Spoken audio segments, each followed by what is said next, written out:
बहू को नहीं आता खाना बनाना। राहुल अपनी माँ सविता के साथ रहता था। राहुल की उम्र शादी लायक हो रखी थी और बस इसलिए सविता हर जगह अपने बेटे के रिश्ते की बात फैला देती है। लेकिन बेचारा राहुल अपनी माँ की पसंद से शादी नहीं करना चाहता क्योंकि उसकी ज़िंदगी में कोई और ही थी। ऐसे ही एक दिन राहुल अपने माँ के पास आता है और उनसे बात करता है। माँ, मैं क्या कह रहा था कि अभी आप रिश्ते वगैरह क्यों देख रहे हैं? शादी ही तो है, कर लेंगे कुछ सालों में। वैसे भी तो मैं भागा थोड़ी न जा रहा हूँ।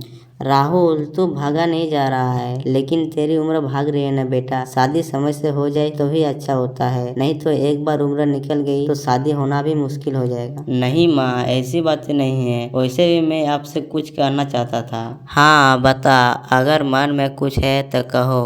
माँ, मैं लव मैरिज करना चाहता हूँ। क्या लव मैरिज? अरे बेटा, तेरा दिमाग खराब हो गया क्या? तू नहीं जानता लव मैरिज कितनी खराब होती है। लव मैरिज में अक्सर शादी टूट जाती है। माँ, ऐसी बात नहीं है। रिश्ता दो लोगों के ऊपर डिपेंड करता है। अगर शादी चलनी हो तो लव मैरिज वाली भी चलेगी, अगर शादी टूटनी हो तो अरेंज मैरिज वाली भी टूट जाएगी। एक बार आप सना को देख तो लीजिए।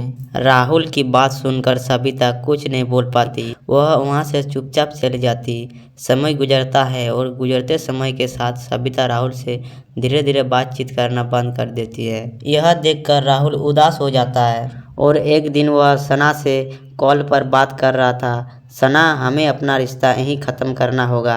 राहुल, तुम यह कैसी बातें कर रहे हो? हमारा रिश्ता कोई गुड्डी गुड़िया का खेल नहीं जो तुम हमारे रिश्ते को ख़त्म करने की बात कर रहे हो। मुझे माफ़ कर दो क्योंकि अब मैं मजबूर हूँ। मैं अपनी माँ की नाराज़गी नहीं देख सकता, जिन्होंने मुझे बचपन से पाल पोस कर इतना बड़ा किया। मैं उन्हें तकलीफ़ नहीं दे सकता, उसके पास मेरे अलावा कोई नहीं है। राहुल, प्लीज़ एक बार माँ से बात करके तो देखो। हमारे इतने समय का रिलेशन तुम यूँ इस तरह तोड़ दोगे? I am sorry Sana by. इतना बोलकर राहुल फ़ोन काट देता है और अपने कमरे में रोने लगता है।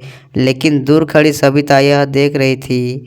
अपने बेटों को एक लड़की के लिए ऐसे रोता देख सविता का दिल पिघल जाता है और वह अपने बेटे के पास आती है।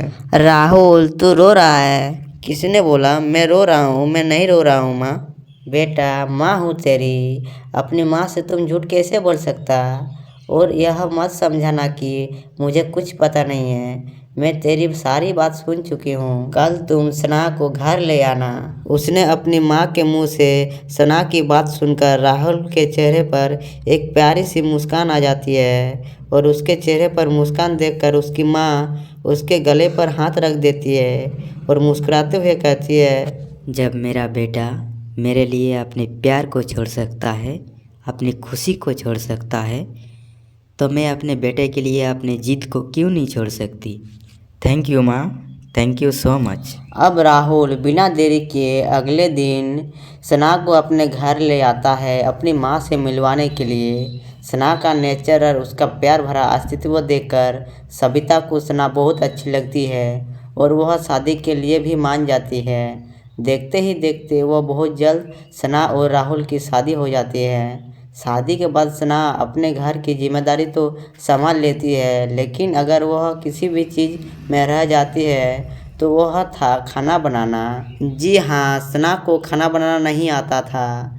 ऐसे ही एक दिन सविता सना को बुलाती है और उसे कहती है, सना, बहुत समय हो गया, घर में कुछ अच्छा नहीं बना, इसलिए मैं सोच रही हूँ क्यों ना आज कुछ बढ़िया सा बना ले। हे भगवान, मैं तो दाल चावल ही बना लूँ, मेरे लिए वही बहुत बड़ी बात है। मुझे तो कुछ आता ही नहीं बनाना और माँ जी मुझे कह रही है कुछ अच्छा बना। बहू, तुम क्या सोच रहे हो? मैं कुछ नहीं सोच रही हूँ। बताइए ना क्या बनाना है। एक काम कर ले, आज ना पनीर पुलाव और मीठे खीर बना ले। इतना सारा खाना मैं कैसे बनाऊँगी? क्या बहू, कुछ कहा तूने? नहीं नहीं माँ जी, मैंने कुछ नहीं कहा। मैं यह बोल रही थी कि हाँ हाँ ठीक है, आज यही बना लेते हैं। आइडिया बुरा नहीं है, अब बहुत दिन हो गए ऐसा खाना खाए हुए। इतना बोलकर सना अपने कमरे में चली जाती है और उदास होकर बैठ जाती है। कुछ देर बाद राहुल अपने बीवी के पास जाता है और उसका उतरा हुआ चेहरा देखकर उसे पूछता है, अरे सना, तुम इतना उदास क्यों हो? अरे राहुल जी, उदास होने का रीज़न ही ऐसा है। अब उदास नहीं हूँ तो क्या करूँ। आज माँ जी ने मुझे पुलाव, पनीर और मीठे में खीर बनाने को कहा है, पर तुम तो जानते हो ना मुझे कुछ बनाना नहीं आता। अब मुझे समझ में नहीं आ रहा है मैं क्या करूं। अगर माँ जी को पता चल गया कि मुझे खाना बनाना नहीं आता तो माँ जी मुझे अपनी बहू नहीं मानेगी।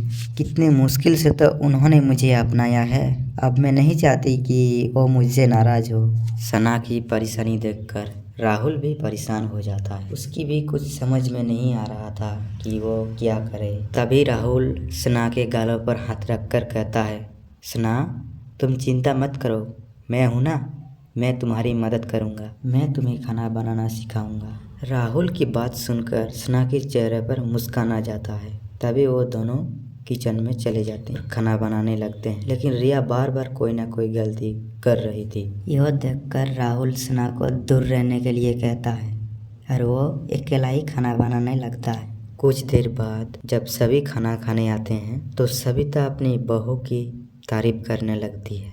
बहू, आज तूने इतना अच्छा खाना बनाया है ना, मन कर रहा है सारा खाना अकेला ही खा जाऊं, लेकिन मेरा पेट इतना बड़ा नहीं है ना। अपनी सास की वो बात सुनकर सना बहुत खुश हो जाती है। खाना खाने के बाद सना अपने पति के पास चली जाती है और उदास होकर कहती है, थैंक यू राहुल, आज तुमने मुझे बचा लिया, लेकिन कब तक ऐसे बचाओगे मुझे? एक दिन ना एक दिन माँ को तो पता चल ही जाएगी कि खाना मैं नहीं बल्कि तुम बनाते हो। सना की बात सुनकर राहुल उसे गले लगा लेता है और ऐसे ही समय बीतता रहता है। और गुजरते समय के साथ राहुल अपने ऑफिस का भी काम करता था और घर का खाना भी बनाता था, लेकिन इससे राहुल बहुत ज़्यादा थक जाता था।